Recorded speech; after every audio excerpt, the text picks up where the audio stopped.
What's up, Famalamskis? Happy New Year's Eve. Final day of this fucking crazy year. And happy to bring in next year. Sober from everything. Pills, weed, cigarettes, alcohol, everything. Completely sober. No coffee, no caffeine. Actually, I did buy some soda. I did have some soda, so I'm lying. I got a little bit of caffeine, but not like coffee level, but just sober, you know what I mean? I got a new sub, so if you're watching this one, appreciate that, buddy.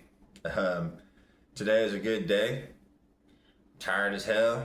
I'm still waking up 7:45, so not progress, but not the opposite of progress, regress, I guess. So very good day. Got into a little situation. I was coming back from my walk earlier, and we had this maintenance guy, this short Mexican dude. He's got like shitty tattoos. So I'm thinking he's like an ex-con. So he's got his sunglasses on. He tried to big dog me, shortly after I moved in here. He just came up to me and just confronted me and threatened that my truck was gonna get towed. So I went to the office and I was like, I don't know what this dude's problem is, but I'm not one of these little students. I'm 40 years old.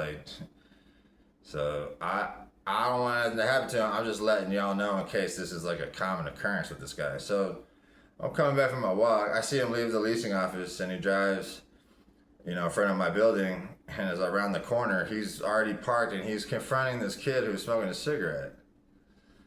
So you could tell it was off the cuff. He didn't know that kid was out there. So he was like, hey man, you need to pick your cigarette butts up. And the dude's like, I do pick them up. And he's like, nuh-uh, I'll take pictures then. So he's literally just confronting this kid, right? He's a maintenance guy. I've worked for apartment maintenance before. It's not maintenance job to confront no residents.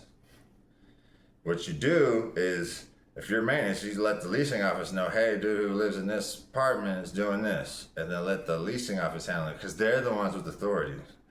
Maintenance guy, you do what you're fucking told. Even if you're the lead maintenance, you still do what you're told. You're not no authority figure. I'm sorry.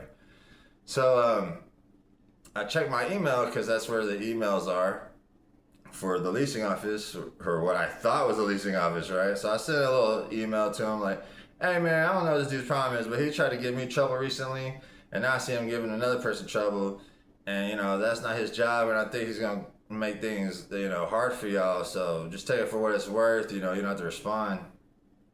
And so I went to go put my laundry in the dryer, and because I love doing my laundry, man. That's my favorite thing, laundry. And so as I'm walking upstairs to my room, he's walking across the parlor. I look down, he's looking right up at me. And we just kind of lock eyes for a moment. Now I look away as I'm open, I open my door. And I look back and he's still looking at me. He's mean mugging me. I'm like, what the hell, man? So I reread the email. It looks like it's from the leasing office, but the leasing office was closed. So I'm starting to think did I just email this motherfucker my complaint about him? Because I don't know why else he would be looking at me like this. So it's kind of a funny situation. I think I emailed my complaint about this guy to him. And leasing office won't be open tomorrow. So they might be open Friday, but if not, I'm going to have to wait all the way until Monday to go talk to them about this, because he is a maintenance guy, and the way he's mean mugging me, I don't know what he's going to do. Try to retaliate somehow? I don't know. So I'm going to go tell them what's going on, and tell them he is not to be anywhere near my apartment. If I ever put in a work order, he's not the one who's going to fix the problem. It's going to be one of the other guys, because he's like a little bully. That's what made me mad about it.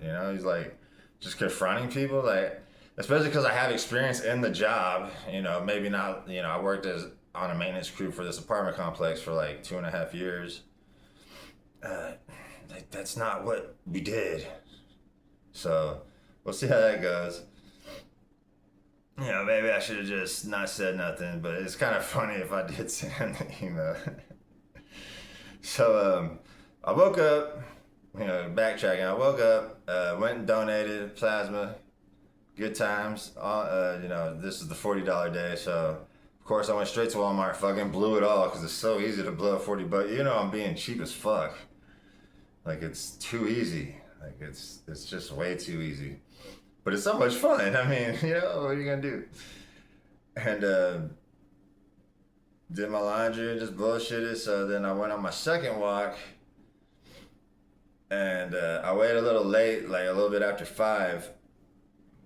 So I didn't walk the full hour because at 6, I wanted to go to the my AA group, because they're having a pre-meeting dinner, and I'm all about the free food right now. So I went there.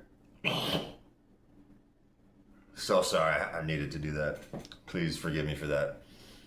So I went to the meeting, and I'm so sorry I did that. Now I feel guilty for if anyone goes down by that. I'll try to make sure I don't do that again. So I went up there, and they had black eyed peas and cornbread, black eyed peas and sausage, big old like pot of it. And it's funny because when I was at Walmart today, I was looking at all the beans. And I don't know why, it's just something about black eyed peas. I was like, man, I know as a kid I hated them. I know I've had them like once or twice as an adult, and I liked them. So I was like, fuck it, I'm gonna get some black eyed peas. And then coincidentally, they were already cooked. I guess that's one of the promises. I guess it's a sign. I'm on the right track. And so it was cool to socialize with people. Very important. You look at the longevity theory. There's like 3 pillars: fitness, diet, and social life. Those are the pillars. Like I think I saw, like, with all the blue zones in the world, like the zones where like a lot of people make it past 100 years old. Those are the pillars, fitness, nutrition, and social. So, like I said, I shared briefly. I said, a year ago today, I was high as fuck, and I'm not talking about weed. I was high on some of that good old meth, some of that dopey, lopey fucking blitzkrieged out of my mind. I did not give a fuck about the fact that it was New Year's. I only gave a fuck about giving my plug all of my money. That was my favorite thing to do. There was nothing I enjoyed more than giving my plug all my fucking money, because that meant that I was high as fuck. And so today, a year later, and I was alone too. I was just by myself. I give my money to the plug, and then I'm by myself. I'm a loner doper. I do my thing. I'm not a self snitch, so it's a mystery. Whatever I used to do, total mystery. I guess we'll never know. But it doesn't even matter anyway, because what matters is that today I'm sober. I'm bringing the New Year in sober. I can't remember the last time I brought a New Year in sober, except for 2023, because I was locked up in rehab jail. So wasn't exactly much of a challenge to bring 2023 in sober, when you're locked up. And I'm not in prison. It's not like there's drugs everywhere. Like, it's not like that where I was at. So, and I wasn't alone today. There's like, solid 25 people in the meeting. And I wasn't throwing all my money away. Not that I even have any money. I spent all my money at Walmart. But that wasn't thrown away. That was on food, and some more food. We're talking about canned food. We're talking about yellow tags. I did spoil myself. They had a strawberry cheesecake that was only like $4.30 because it was yellow tagged. It should have been like $6.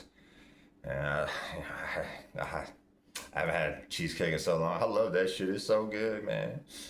So, good times. Great meeting. No one's annoying. Everyone's share was fantastic. I can't complain. So grateful for that. If I'm going to bitch about meetings on this channel, then I definitely need to be grateful for meetings on this channel as well, which I am. Extremely grateful. And I'm grateful for this little thing I got going on here. This is my ritual, my sobriety ritual. I'm going to keep it going. Even though I want to fall asleep. I was like nodding off at the meeting, and I got up to use the bathroom, and I saw that they had pizzas there. I'd already eaten like 2 bowls of black eyed peas. It had like black eyed peas sausage and stuff. I'd already eaten 2 bowls of that, 2 slices of cornbread, like 3 little cups of unsweetened tea. And then like then someone brought some pizzas after the meeting started, so I was like, okay, grab me a slice of pizza. I mean, I had to. What? I mean, come on, it's what it was there for. I helped whoever brought that pizza there. They saw me eating that slice of pizza, and it helped their sobriety. Okay, so I did them a favor. I did it for them. Okay, come on, grow up. I love bullshitting around, man. I'm like in a really good mood. I'm about to go fucking torture myself. I got this walk down pat, man. And I'm gonna have to find a new route because this shit's starting to get a little monotonous with the route I'm on. But it's like a really safe route. It's like it's all on sidewalks and shit. It's not like walking down the side of the street. And you know, I guess that's it, man. I guess I ain't gonna make it to 15 minutes. I can't really think of nothing. I told y'all everything, man. So I hope y'all have a happy and a safe New Year's Eve. And hey, if you're still struggling to sober up, that don't mean you have to stop watching this channel if you like what I'm saying, man. You know, it's everything is progress. You just gotta look at everything as progress. You relapse, it's not a setback, it's progress. I don't know how to explain that. It's just like it's just this cool line I heard from Blas, you know, it's like everything that happens is progress. You know, you just gotta keep moving forward, okay? It makes sense to me. I'm sorry if that don't make sense to you, but you know, just don't give up on yourself, man. It's okay, dude. I've relapsed a million times. I didn't even call them relapse. They also kind of weren't really relapses. They were just like, I just want to get fucking high again. I want to get drunk again. Like it wasn't like some kind of battle of my own will or you know whatever. So anyway, New Year's resolution is real simple, not actual actions. Just I'm gonna hand it over to God.